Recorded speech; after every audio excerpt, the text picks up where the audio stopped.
this? Well, it's a single piston engine, so that causes a lot of vibration. You could run a furnace and a well and your refrigerator. Three important things, during a storm or a power outage. Hey, what's up? Barnaby here. So you have some remote power that you're interested in. Well, we're going to be talking about the Briggs and Stratton 6,000 watt generator right here.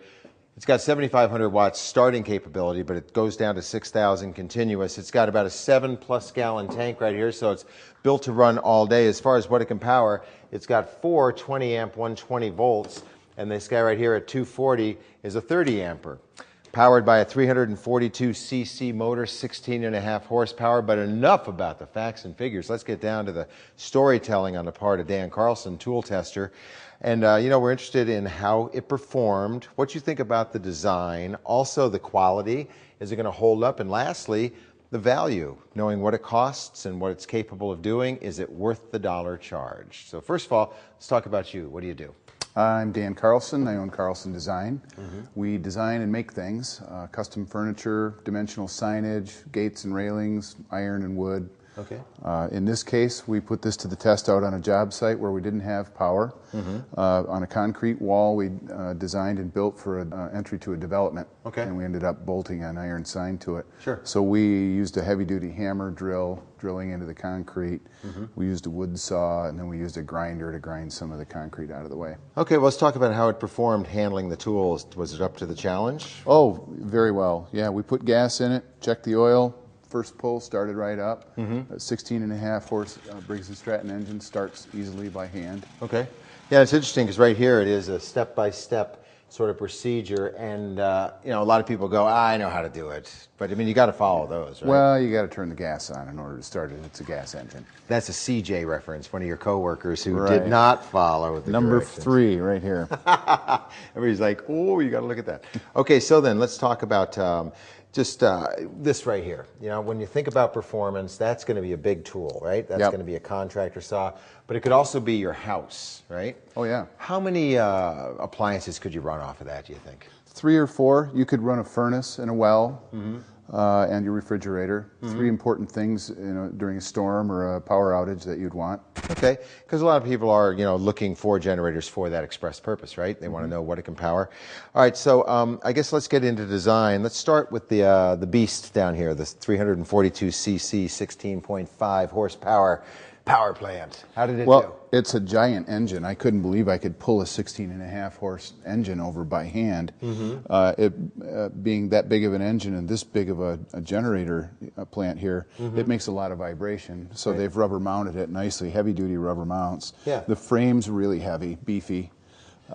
Well, when you say it makes a lot of vibration, is it like a rattle trap, or is it just because it's such a beast that it necessarily vibrates? Well, it's a single piston engine, so that causes a lot of vibration, but they've really taken precautions to keep it down. Insulated a little bit with that, huh? Yeah, and so I guess since you're down on bended knee, what about the tires? I think it's a little under-tired. That was my only negative about this, is I think they could have put a little heavier duty metal rimmed tire. This is a plastic rim. It is a solid tire. It's not pneumatic. I like that. It'll never get a flat tire. But I think they could have built a bigger one. But you've had tire issues with other generators, have you? I have. We had to put a new axle and tires on our other generator. I think it's kind of indicative of these to be a little underbuilt. Okay, but that wasn't a Briggs and Stratton you replaced the other one on, was it? No. Okay, I just want to make that distinction just for, honesty's sake, right? So how do you wheel this thing around? It's got this T-bar over here that pops up and acts like a wheelbarrow. That's a nice option. I really like that. It still takes 2 guys to put it in a truck, though. Oh, absolutely. Hey, and what about the circuit breakers, the start switch, the hour meter right there? It's got an hour meter here, so you can keep track of your time and when you need to change the oil in it. Also has a low oil shutoff automatic switch. Oh, that's good. The engine won't run if it runs low on oil, which is a nice safety feature. Yeah. Everything's housed in a little rubber flap here, so it can sit out in the rain, which these things typically do. It's designed to sit outdoors in the weather and run all day long. Got a gas gauge right here. Yep. Now, did it run dry on you at all? Oh, no. We ran it for a couple hours. I think this has about 10 hours of running time on a full tank. Yeah, okay.